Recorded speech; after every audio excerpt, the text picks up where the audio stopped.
Boa tarde a todos. Que Jesus envolva todos nós num estudo de uma grandeza, pois que isso importa nos movimentarmos em faixas de pensamento. Como a doutrina espírita, como o espírita lida com a questão da celebração do Dia dos Mortos.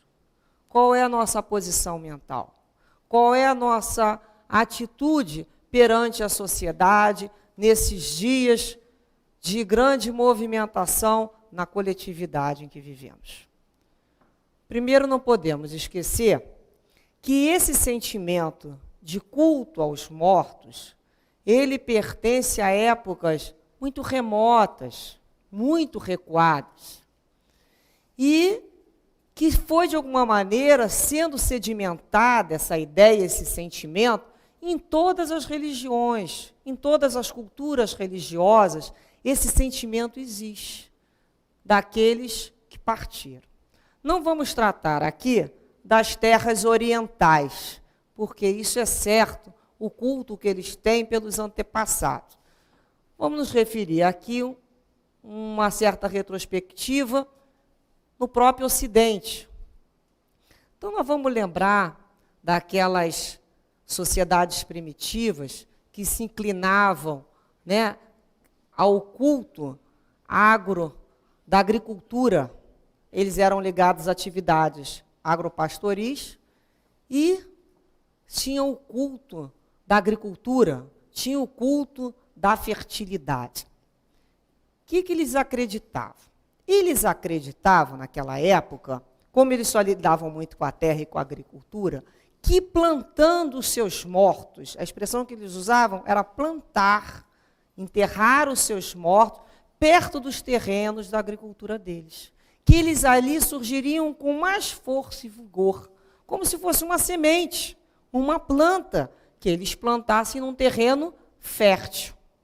Essa era a ideia. E, de alguma maneira, essas culturas vão sendo transmitidas de um povo para outro povo, ao longo dos tempos, das novas civilizações, dos novos hábitos.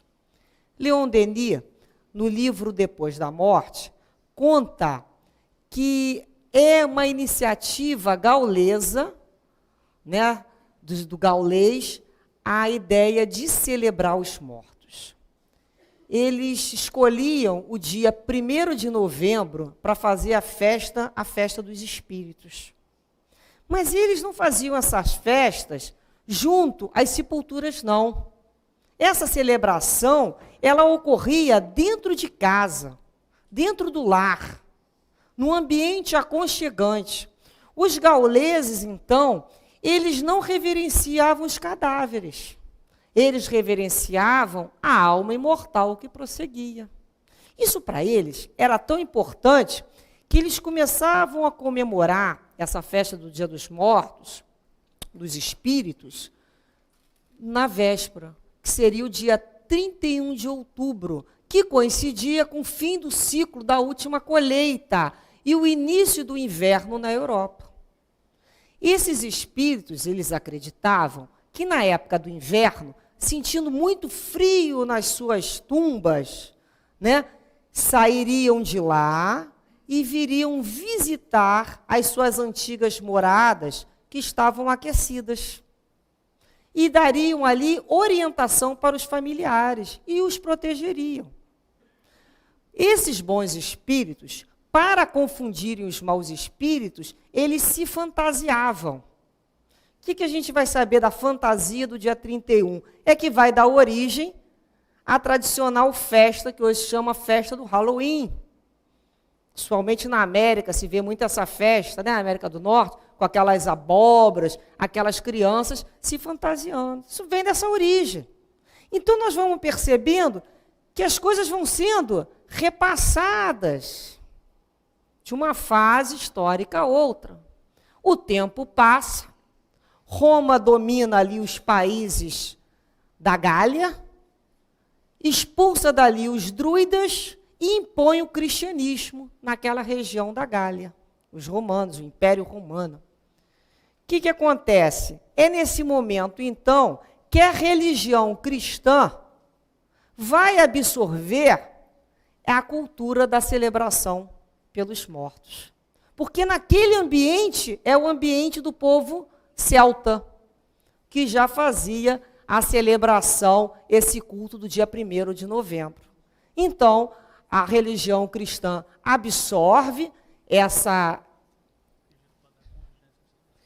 Vamos dar uma paradinha. Nós temos um aviso aqui pedindo para retirada de um carro que está atrapalhando, Classic verde, KOV 9935. Por gentileza, nós pedimos a solicitação para não vir atrapalhar, né, os nossos vizinhos. KOV 9935 é um Classic. Bem, então vamos continuar lá em Roma, invadindo o povo da Gália, retirando os druidas, já entendemos isso, impondo o cristianismo, que foi imposto mesmo à força naquela época, e absorvendo a cultura do local, né? Então, essa religião cristã absorveu o hábito de celebrar os mortos junto a quem? Junto ao povo celta, que já originava dos povos primitivos agropastoris.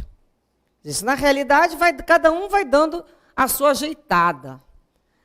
Pela Igreja Católica, oficialmente, a dedicação ao culto aos mortos começou no mosteiro beneditino, no sul da França, pelo um abade chamado Odilon, no ano de 998. Esse abade é que promoveu para eles a celebração em memória dos mortos, dentro de uma perspectiva católica.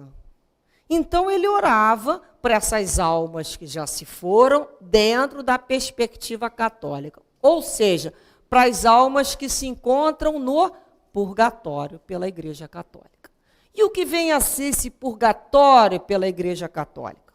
É um lugar de sofrimento, do qual, entre a morte da criatura e o dia do juízo final, como essa alma não cometeu um pecado daqueles considerados lá pela Igreja de último grau, ela ainda é uma alma que tem uma certa chance.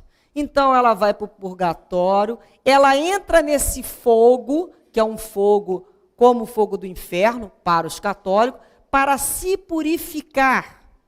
É dessa ideia que começa-se o mercantilismo dentro da igreja, para que se apresse esse estágio da alma dentro desse purgatório. É ali que a grande reforma, em função disso, né, vai se contrariar os interesses da Igreja Católica. Bem, mas a partir desse culto no dia 2 de novembro, feito pelo abade, dentro dessa perspectiva, que é somente para orar pelas almas que se encontram no purgatório, somente no século XIV é que a Igreja Católica sancionou, ou seja, ficou de acordo com essa data para celebrar aqueles que já morreram, e oficializou o dia 2 de novembro, porque era o dia que esse abade realizava esse culto. No momento que a Igreja Católica sanciona e oficializa com a força que ela tem diante dos outros territórios, isso, de uma certa maneira, foi universalizado. Por isso, o dia 2 foi universalizado. A Igreja Católica acatou, oficializou e universalizou. Então, ficou sendo o dia 2 de novembro, oficialmente, o dia de celebração aos mortos.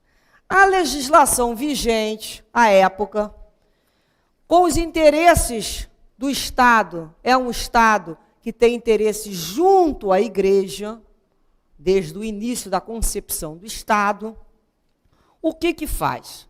Para agradar a Igreja e não se contrapor à Igreja, e para facilitar que as pessoas possam ir visitar os seus parentes e amigos nos cemitérios, transforma o dia 2 num feriado nacional.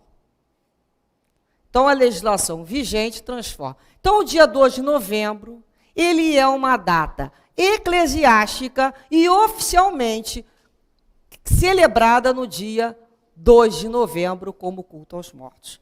Foi, então, tanto pela igreja como pelo Estado, oficializada a data, dia 2. Isso nós recebemos ao longo do tempo. Só que a gente diz assim, de onde é que saiu isso? Como é que isso iniciou? Essa história vem assim. E a gente para lembrar como é que algumas décadas atrás, né, se pedia, se direcionava o dia de finados.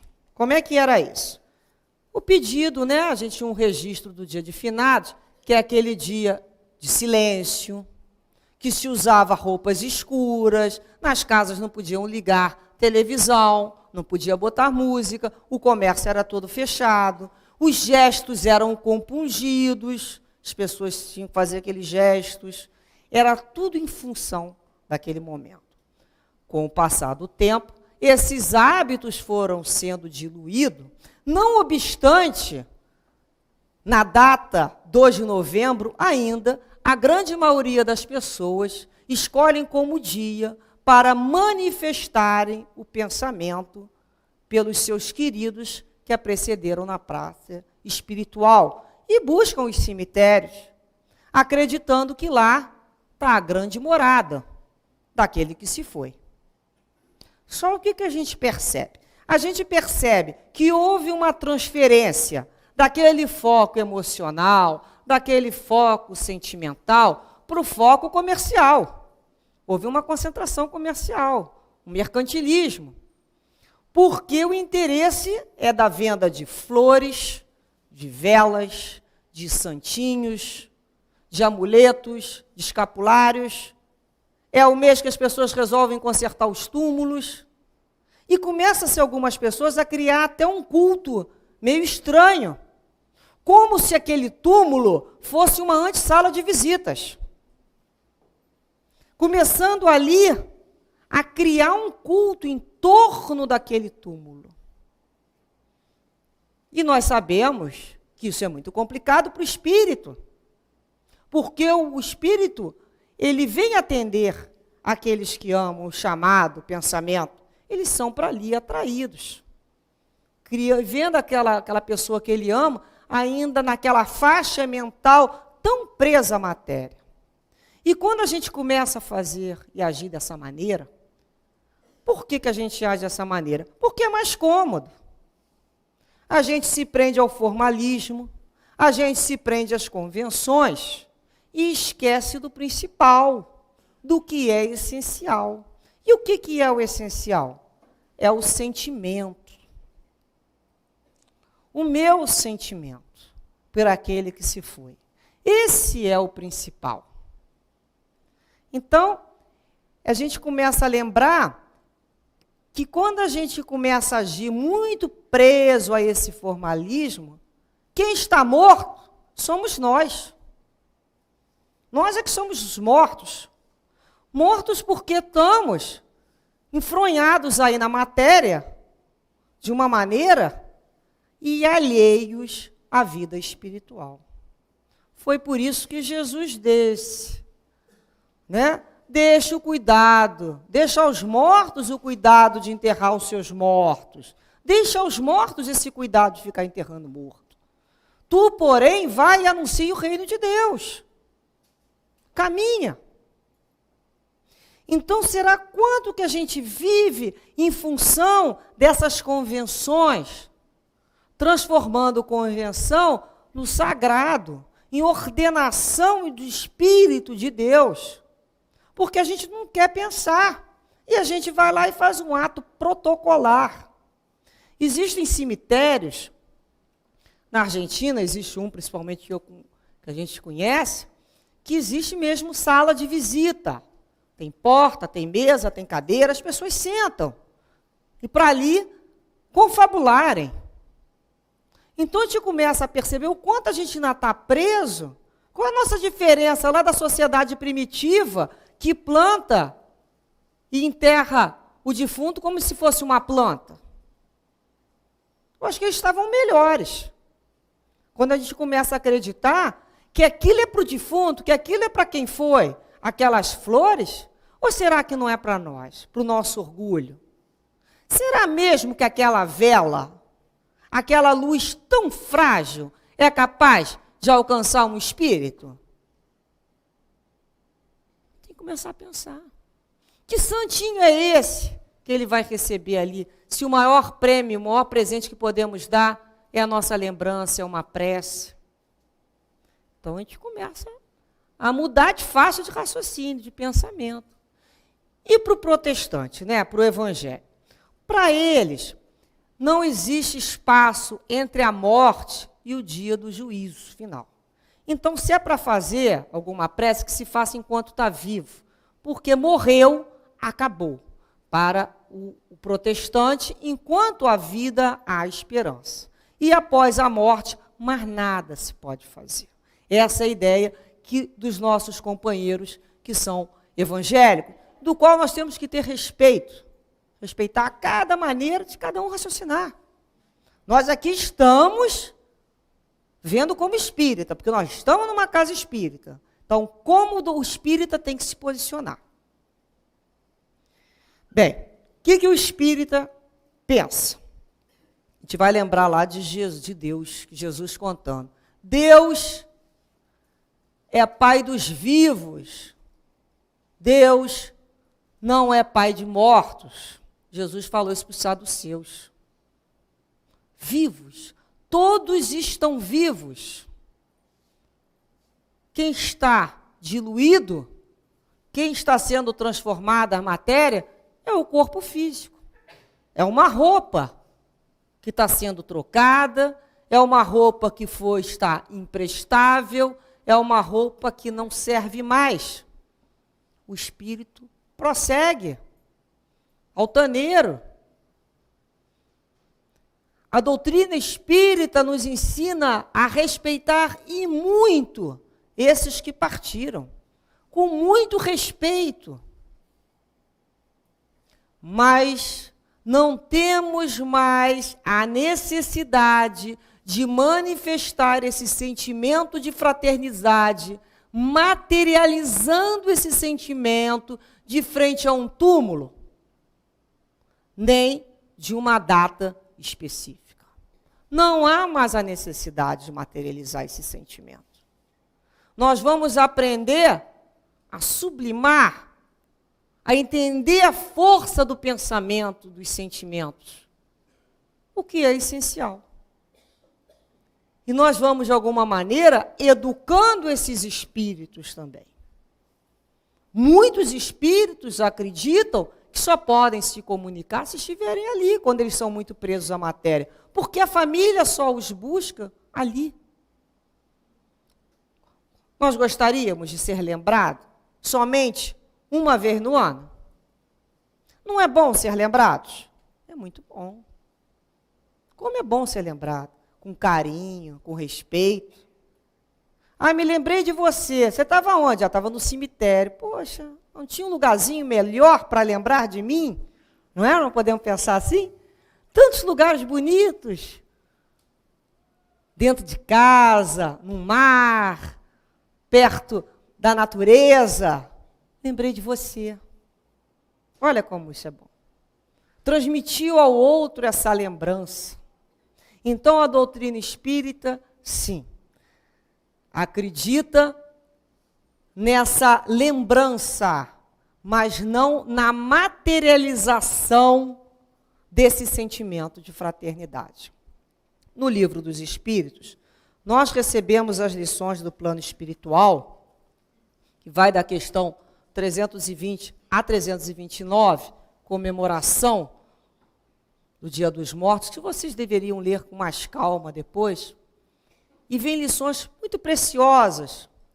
Eu apenas arrolei 4 questões para trabalhar em cima de 4 questões. E os benfeitores, primeiramente, dizem o seguinte, que os espíritos são, sim, muito sensíveis às nossas lembranças. Que se eles são felizes no plano espiritual, ficam ainda mais felizes por lembrarmos deles, nós que os amamos enquanto encarnados. E se eles estão infelizes, aquilo para ele vai ser um lenitivo, vai ser um tranquilizador. Vamos observar então. Quem que não gosta de ser lembrado? Não lembrar de uma pessoa é falta de caridade. Às vezes a pessoa fala assim, olha, eu quero rezar lá para o meu marido, para minha sogra, para fulano, mas lá no cemitério. Na minha casa, não. Eu só quero lembrar dele lá. Em casa, não. Por quê? De onde é que vem essa crença? Por quê? Será que nós esquecemos que quando levamos o pensamento a Deus, estamos envolvidos pelo plano espiritual, protegendo e encaminhando esses espíritos? Será que nós nesse momento aí não estamos descrendo de Deus? Da força dos mentores e guias espirituais? Como não lembrar de pessoas que foram tão importantes na nossa vida? Elas não passaram correndo, não. Elas fizeram diferença. Só vou me lembrar dela uma vez no ano? Por medo? Não tem como. Às vezes a pessoa fala, mas nós estamos evocando. Não, a gente está lembrando com saudade, isso é natural, é carinhoso. É bom receber um telefonema e falar, me lembrei de você. Mas por quê? Alguma coisa especial? Não é nem meu aniversário, às vezes a gente não fala assim, mas não é nem meu aniversário, não é Natal? Pois eu senti saudade. Não é bom? Então, se eles são felizes, mais felizes ficam. E se eles estão entristecidos no plano espiritual, estão com dificuldade, aquela lembrança vai carrear para eles os eflúvios benéficos. Vai ser como um bálsamo nas feridas dele, um lenitivo. Por isso a caridade da lembrança com aqueles que já nos precederam. Os benfeitores espirituais também falam dentro dessas questões que para os espíritos o dia do finado é um dia como outro qualquer. Não tem a menor diferença. Que eles não vão ali por causa da convenção, e sim pelos pensamentos dos amigos que ali se encontram, os chamando. E a gente começa a pensar mesmo, o que são dias? O que são datas? Se não pontos de referência para organizarmos as vidas. Tem lá a data tal, a data que você fez tantos anos, a data que você entrou no emprego, a data que você conheceu alguém, a data que casou, a data... São datas que a gente vai marcando para ter referência. É somente isso. Essas datas são importantes, essa convenção. É importante a convenção para nos organizarmos socialmente, mas não para nos tiranizarmos, que é diferente. O que Jesus falou? O sábado foi feito para o homem. E não o homem foi feito para o sábado. Foi para atender o homem. A data é para atender o homem. E não o homem para atender uma data, um dia. Então, quando a gente começa a perceber que são essas passagens, são essas datas, não tem uma data especial. Então, para o espírita, ele não precisa de esperar somente dia 2 de novembro para celebrar a memória daquele que aqui não se encontra fisicamente, mas que se encontra. Né? A ausência física não é ausência espiritual. A gente começa a entender que eles se aproximam. Outra questão que os benfeitores comentam nessas questões é sobre o número. Porque ele perguntou por que o número de espíritos é maior nessa data. E os espíritos respondem, o número de espíritos que comparecem a essas necrópolis é maior porque o número de pessoas que lá se encontram, chamando eles, também é maior. Mas que eles só ali comparecem em busca dos seus corações amigos e não da multidão de indiferentes que lá também se encontram. Porque nós sabemos que lá tem uma multidão de indiferentes. Tem gente que só vai pela questão do protocolar, protocolo social. Eu sou da igreja, eu tenho que ir lá dia tal. Tenho que ir. É o indiferente. Então, esses espíritos também não vão acudir o pensamento desse. Estão indo pelos seus amigos, aqueles que lá se encontram. O número aumentou. Mas, então, qual é a utilidade? Que aqui nós vamos fazer a prece de finados. Nós aqui nos reunimos na Casa Espírita pela prece de finados, na sexta-feira. Qual a utilidade, então? A utilidade é a comunhão de pensamentos, como Kardec nos ensinou. Como a doutrina espírita, graças a Deus, nos esclarece sobre a força e o efeito do pensamento. Unidades de pensamento, de vontade, de desejo, se unindo. Nós sabemos que o pensamento tem força, que o pensamento age, que o pensamento produz efeito, transforma. Um pensamento, imaginemos a multiplicidade de pensamentos homogêneos naquele dia. A união faz a força. É a comunhão do pensamento. Então, quando nós aqui nos encontramos, se estivermos numa comunhão de pensamento, todo mundo aqui raciocinando sobre esse tema, o que nós vamos ter aqui? Vamos ter um campo maior. E vamos atingir de melhor forma os nossos objetivos.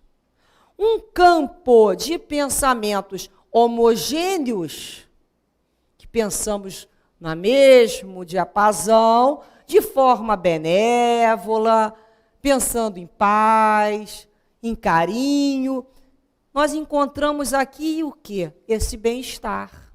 Por que a gente chega aqui e fala assim, nossa, como é bom estar na Casa Espírita, como é bom, porque aqui nós encontramos essa comunhão de pensamentos benévolos, essa união, e isso surge o quê? Os eflúvios do ambiente, que se nós, encarnados, gostamos, e nos renova as energias e nos fazem muito bem para a nossa saúde espiritual, estar junto a esses fluidos homogêneos, para os desencarnados também.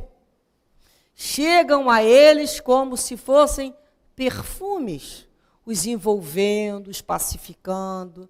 Então, nós temos que aprender a direcionar as nossas mentes, os nossos corações, nessa união, em respeito àqueles que necessitam dessas vibrações de paz e de carinho. Outra questão que nós podemos pensar, que os espíritos explicaram, sobre a visita aos túmulos. Como é que o espírito percebe isso?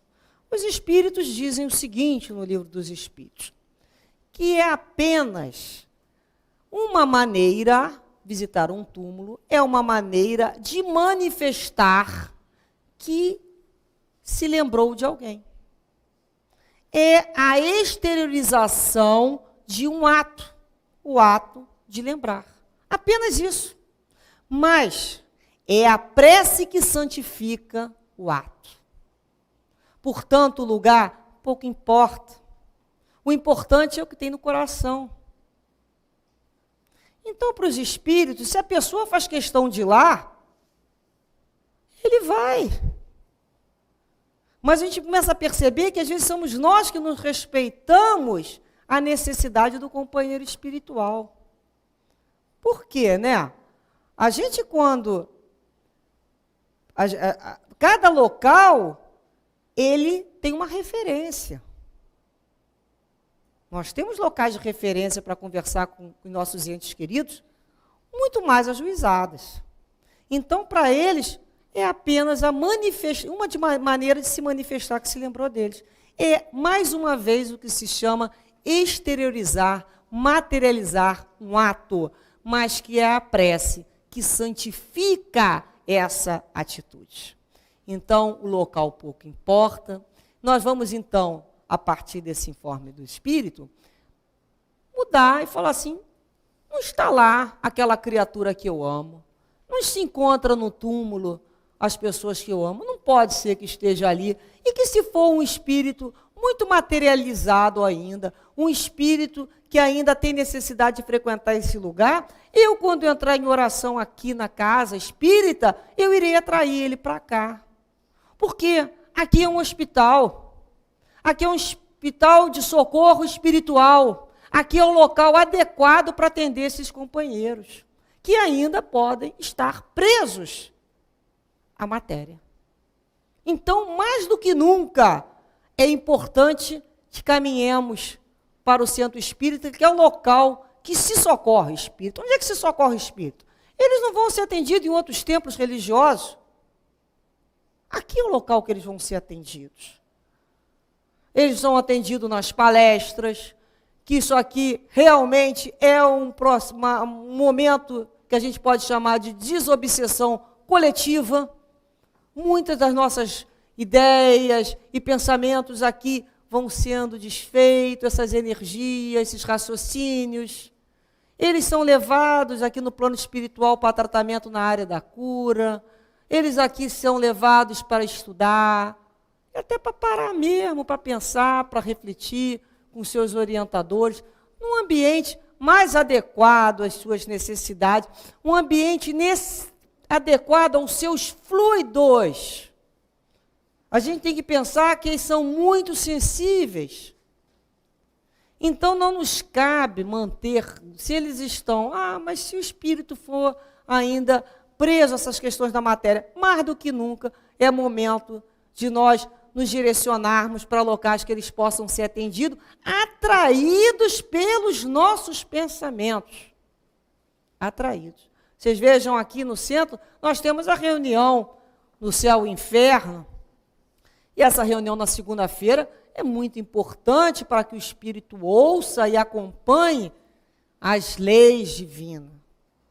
A vida, principalmente, quando se desencarna, como ocorre, a gente se prepara para tanta coisa, a gente especula tantas situações e quer fazer de conta que é melhor não saber. Então, a gente tem que passar, a gente tem que raciocinar, a gente tem que estudar para que a gente vá modificando de faixa mental, que a gente vá se desfazendo desses hábitos, desses apegos que só nos mantêm presos a essas faixas.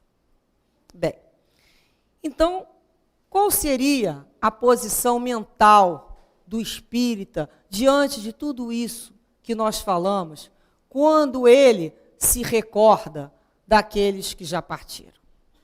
Primeiro, elevar o pensamento a Deus, elevar o pensamento a Jesus, pedindo luz, vibrações de paz, vibração de carinho, para que prossigam esses companheiros que precederam a nós outros, a pátria espiritual, prossigam em seus projetos de paz, seus projetos de amor, seus projetos de conquista mesmo, individual, do espírito imortal.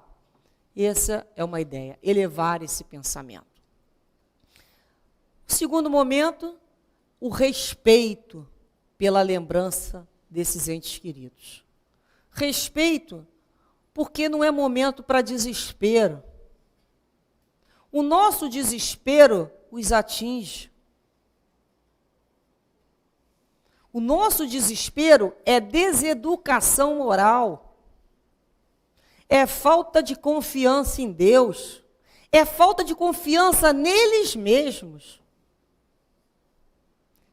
É lembrar sem o desespero. Sem as críticas. Sem aquelas acusações. Quando ele era vivo, fazia assim. Fulano, quando era vivo, é que fez isso. Ou então pedindo contas. Devia ter feito diferente. Se você não tivesse feito daquela maneira, enquanto estava aqui em casa, hoje fulano não estava assim. A gente não escuta isso? A gente escuta. É a falta de respeito pela vida do outro. Ele não está mais ali diretamente para se defender. Ele está ali. Ele está ali. Dona Ivone conta um caso do pai dela, que começou a falar mal do cunhado em casa. E ela e os irmãos falavam: papai, não faz isso, papai. Titio não vai gostar. Titio só sabe como é que é. Eu não tenho medo de nada, não. Que ele venha. Está errado. Desancou o cunhado. O cunhado estava ali. Ela conta que ele pegou uma tosse, um processo de pneumonia, que foi difícil para retirar, porque o tio também não era de deixar barato a história. Olha o problema.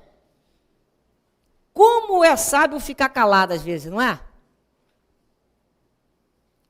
Ela falou que eles oraram muito para conseguir tirar o pai daquela situação dos fluidos que o tio começou a subjugar. Ele se sentiu ofendido, ele não podia responder diretamente, respondeu fluidicamente. E a gente esquece que existe essa ligação. Então é aquele momento que a criatura está em casa, lembrou lá daquele que já desencarnou e começa. Mas você lembra que ele também fez isso, que ele também fez aquilo outro? Aí começa. Essas lembranças são desastrosas, porque o outro fez o que ele podia fazer de melhor naquela época, de acordo com o entendimento dele. Quem somos nós para ensinar o outro a fazer diferente? Se nós, aproveita então que está vivo e façamos nós diferente. Porque o outro, ele vai mudar. Se ele fez errado, ele vai mudar. Como nós também vamos mudar. Porque eu também olho para trás e eu não preciso de muitos anos para me arrepender de uma série de coisas que eu fiz e que hoje não faria mais. Por quê? Porque hoje é um outro entendimento. Porque se eu dou o direito a mim de modificar, por que eu não vou dar para o desencarnado o direito também de modificar e de repensar em suas ações? Ele que agora está desenfaixado da carne. Ele agora que a consciência está mais plena. Você já imagina quantas vezes nós paramos assim, lembramos um episódio da nossa vida, a gente chega a fechar os olhos, né, para esquecer. Ai, meu Deus, por que eu fiz isso? Ou será que é só eu? Não, né?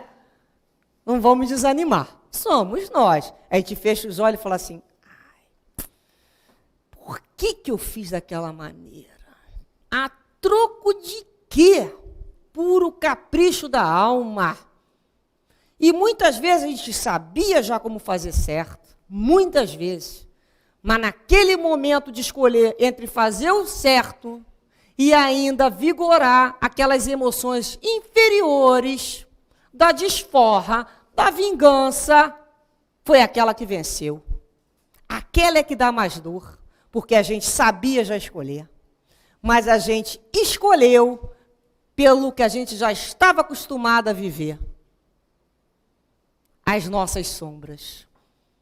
Era um momento de instante que poderíamos ter modificado. Evitado uma série de tempos de outras dores. Mas escolhemos. E vamos embora, vamos continuar. Outras oportunidades vão vir. E os desencarnados? Só eu tenho chance? Quando eu peço a Deus, perdoa minhas ofensas, Senhor, mas perdoa também, para que eu também, assim como, nós já dizemos assim, né? Assim como eu perdoo aquele que tem me ofendido. Será? Então, é desatar esse laço de cobrança com o outro que já foi. Isso é muito importante para ele. É sinceridade, não é por medo do espírito, não. Medo de nada, de ninguém, não. É respeito. É parar e pensar assim, puxa, eu devo isso a ele. Da mesma forma que Deus e meu mentor me dão um voto de confiança, também tem que dar meu voto de confiança. Quem sou eu para não dar voto de confiança para o outro? E assim a gente vai aprendendo, né, a respeitar as escolhas e os equívocos de cada um, falando assim, meu irmão, se comigo é difícil, com você também deve ser. Dói em mim, dói no outro.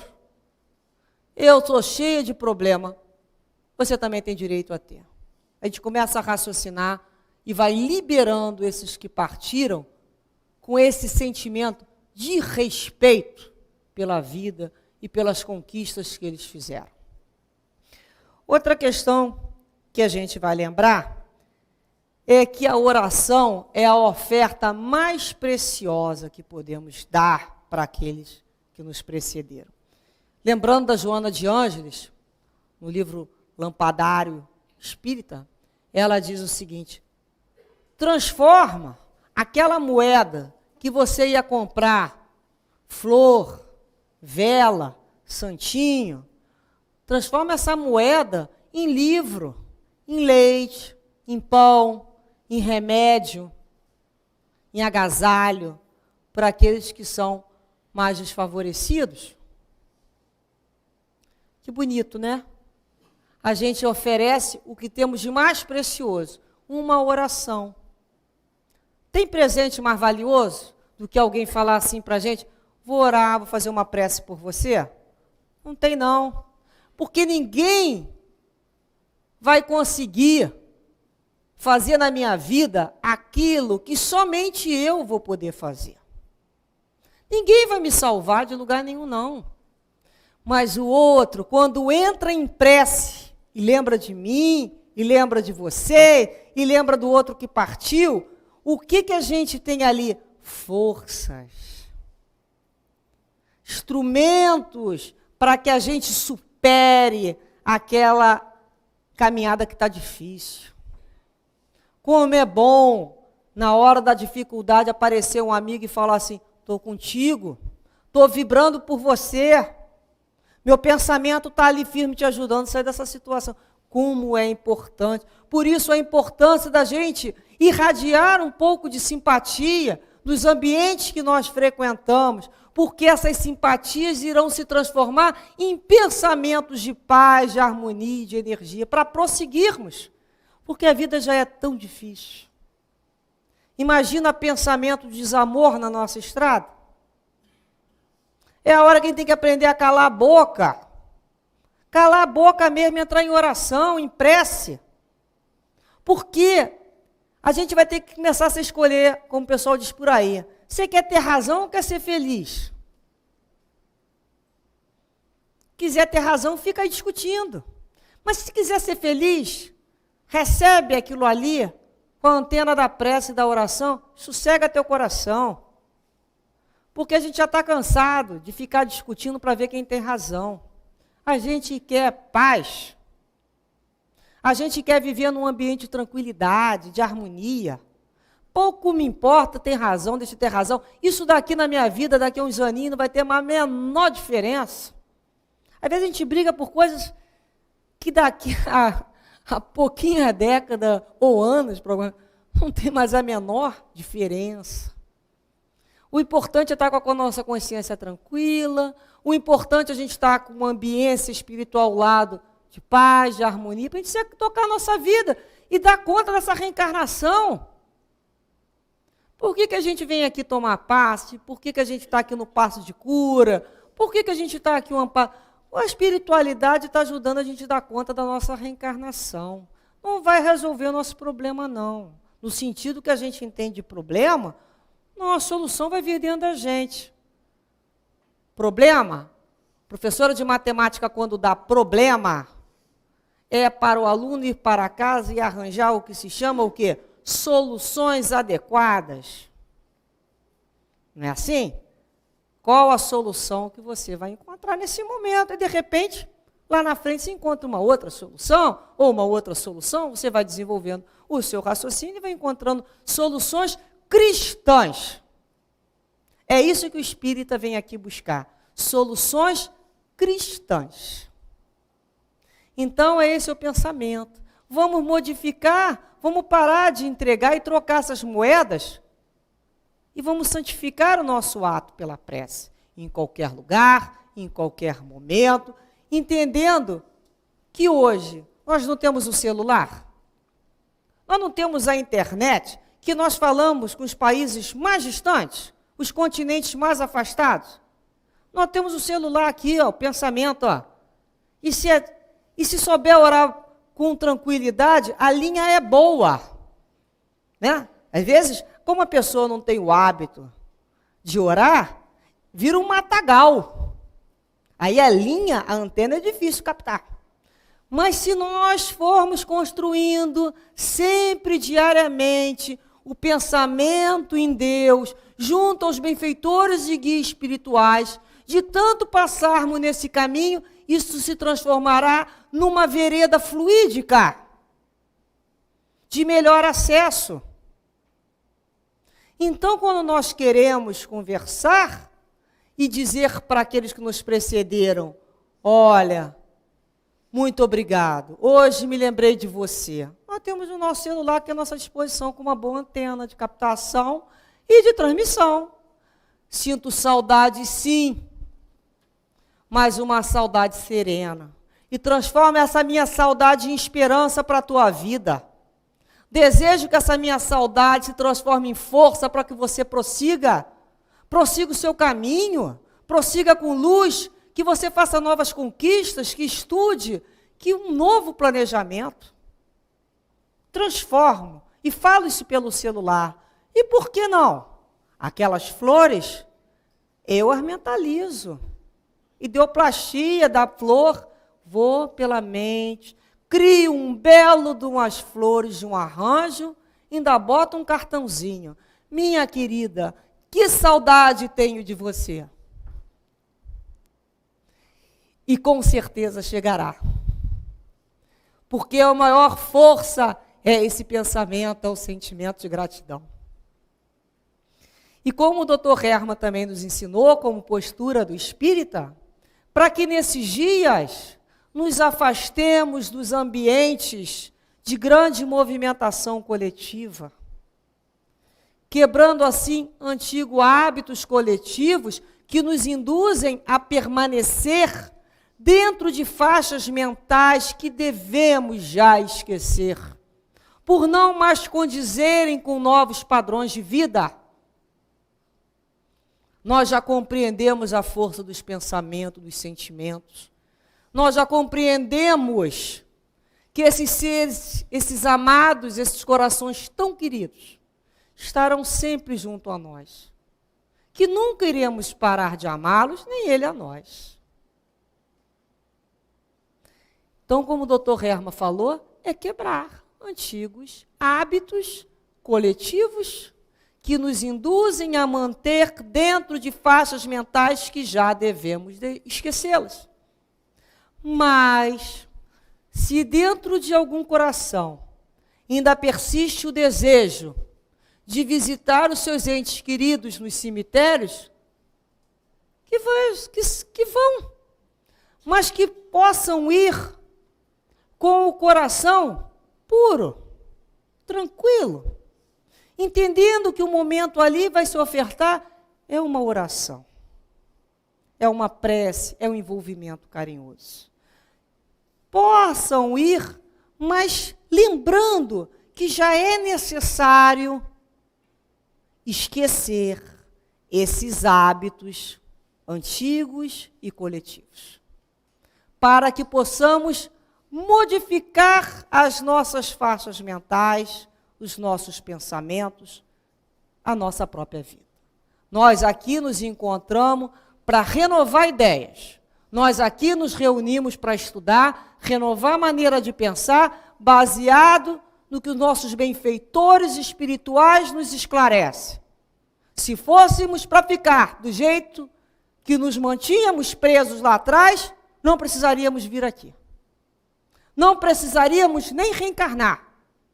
Se Deus deu, pela misericórdia divina, a oportunidade de reencarnar, e a oportunidade, junto à doutrina espírita, de raciocinar, de refletir, de fazer novas escolhas, novos padrões, como Cristo sendo modelo desse padrão de perfeição. Então é o que nós buscamos. Vencer etapas, eras antigas de comportamento que já vivenciamos. Isso ficou lá atrás, quando espíritos ainda incipientes. Hoje, nós já estamos aqui com novas propostas, novas escolhas para essa reencarnação. Assumir diante da reencarnação o projeto de vida, de crescer, de amadurecer e de se libertar. E fazer escolhas Escolhas de saúde, escolhas de paz e escolhas de muita luz nas nossas vidas e corações. Que possamos, então, ao fim dessa reunião, lembrarmos de unir os nossos pensamentos e sentimentos, construindo, por que não, um belo arranjo com as nossas melhores emoções e sentimentos, envolvido cada pétala com sentimento de paz, de amor, de luz, de saúde, de prosperidade espiritual, de progresso, de harmonia, e que Jesus possa recebê-lo e dividir com todos os nossos corações queridos, outros que nem tivemos oportunidade de rentear durante a vida, mas que são corações queridos, que todos recebam de nós, na realidade, a nossa imensa gratidão por tudo que representaram e continuam representando, lembrando sempre que o nosso amor jamais cessará. Que Jesus nos envolva, Deus nos proteja, a todos iluminando. Graças a Deus.